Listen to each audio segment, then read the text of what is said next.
Hurmatli kuzatuvchilar va tadqiqotchilar, kechagi darsimizning 4-rejasi aynan Stata dasturidagi testlarga qanday talablar qo'yiladi va testlarni biz qaysi parametrlar orqali aniqlaymiz degan rejamizni bugun davom ettiramiz. Tibbiyot oliy ta'lim muassasalari va texnikumlarda aynan Stata dasturini o'rgatish loyihasi asoschisi man Shahnoza Qodirova, oliy ma'lumot farmatsevt, farmakolog va kechagi darsimizda nima uchun Stata tibbiyotga kerakligini tushuntirib berdim va bugun Stata dasturidagi testlarni biz qaysi parametrlar orqali aniqlaymiz. Bizda bu narsa ko'proq farmakologiya yo'nalishida uchraydi, ya'ni klinik oldi tadqiqotlarda yoki klinik tadqiqotlarda bizning olgan natijamiz ma'lum bir shartlarni to'laqonli bajargan bo'lishi kerak bo'ladi. Masalan, man o'zimni ilmiy ishimdan kelib chiqadigan bo'lsam, man laboratoriya hayvonlarida o'zim tadqiqot olib borayotgan kasallik ustidan tajriba o'tkazayotgan bo'lsam, man uni 6 xil test bilan yoki eng kam 4 xil, eng ko'pida 6 xil testlar yordamida aniqlayman va testlarimda aytaylik 0.01 dan 0.03 gacha bo'lsa sog'lom, 0.03 dan 0.06 gacha bo'lsa o'rtacha, kasallanish darajasi o'rta darajada, uni oddiy usullar yordamida davolasa bo'ladi. Agar 0.06 dan yuqorida bo'ladigan bo'lsa, bu endi surunkali kasallanish yoki o'tkir kasallanish, xronический или острый kasallanish holati deb baholanadi. Xuddi shu tartibda Stata dasturida ham testlarni aniqlashni, testdan chiqqan natijani tahlil qilishda qanday parametrlar borligini ko'rib chiqamiz. Farmakologik jihat bilan parallel o'rganamiz. Demak, har bitta testning farmakologiya bo'lsin, Stata dasturi bo'lsin, albatta testning nomi bo'lishi kerak.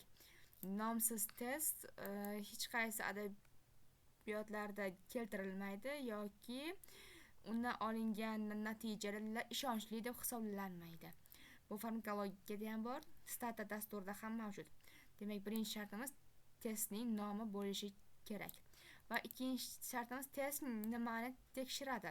Farmakologiyada ma'lum bir kasallikning rivojlanish mexanizmini yoki rivojlanish davomiyligini, uni inkubatsion davrini va undan qoladigan осложненияni qancha vaqt davomida qanday holatda qolishini tekshirsa, Stata dasturidagi testlar ham aynan nimani tekshiradi?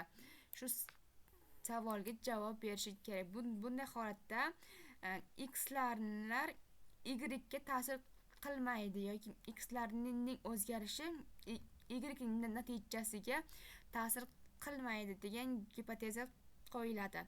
Demak, Stata dasturining testlarining 3-sharti bu matematik formulasi bo'lishi kerak.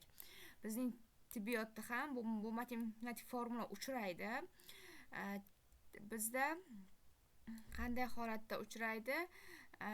Masalan, organizmda suv balansining buzilishiga qaysi omillar qancha foizdan ta'sir qilgan, shu narsani aniqlash maqsadida matematik formuladan foydalaniladi. Yoki farmakognoziyada o'simliklar tarkibidagi moddalar, o'simliklarning kimyoviy tarkibi aynan formulalar, matematik formula orqali, o'zini formulasi bor albatta, aniqlanadi. Bu Stata dasturida ham xuddi shu shart bajarilgan bo'lishi kerak. Va endi shu o'rinda stata dasturi testlarning bizning tibbiyot yoki farmatsevtikadagi testlarimizdan farqi H0 gipotezasi qanday qo'yilgan. Bu degani har bitta testning o'zining H0 gipotezasi bo'ladi va agar u H0 gipoteza reject qilinadigan bo'lsa, HA ya'ni muqobil varianti yoki inkor formasi qabul qilinadi. Buni qanday qilib tushunamiz? Buni 5-shartni o'rganganimizda 5-shart asosida 4-shartni tushunib olamiz. Ya'ni 5-shartimiz testning P qiymati qanday holatda tebranganiga ko'ra qaysi gipotezani qabul qiladi. Boshqa sohalarda P konstanta sifatida P qiymati 0.05 qabul qilingan, bizning tibbiyotda 0.01. Qachonki P 0.01 dan kichik holatda bo'lsa, o'sha tadqiqot ahamiyatga ega, ya'ni significant. Ya'ni bunda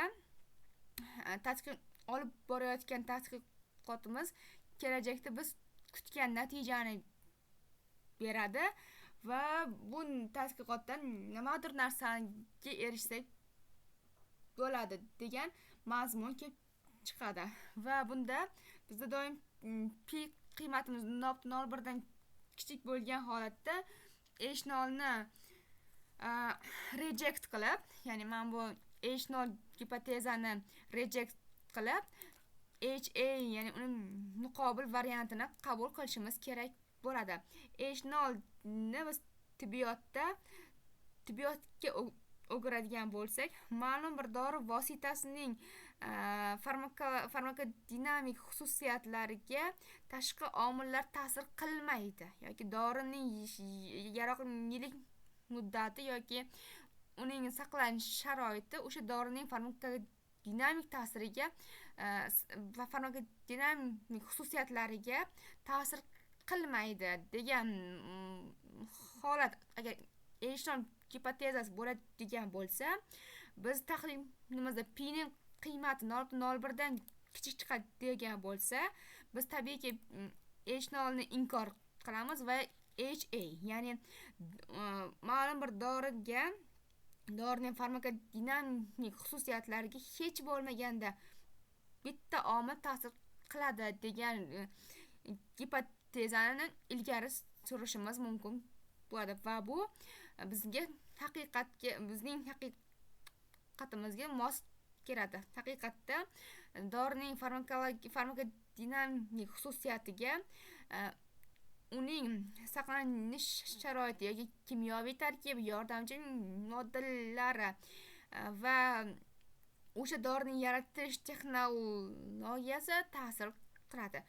Bunda bizning tahlilimizda P qiymati 0.01 dan kichik chiqqan holatida biz H0 gipotezani inkor qilib, ya'ni reject qilib HA muqobil variantini qabul qila olamiz. Bu holatni biz hozir keyingi videomizda aynan regressiya tenglamasi orqali dastlabki variantni tushunamiz va testlarimiz yordamida yanada chuqurroq anglab olamiz. Boshqa sohalarda P ning qiymati 0.05 deb hisoblanadi. Bizda esa 0.01 dan kichik holatda qabul qilingan. 0.01 bu konstanta. E'tiboringiz uchun rahmat. Keyingi videolarimizda batafsil to'xtalamiz.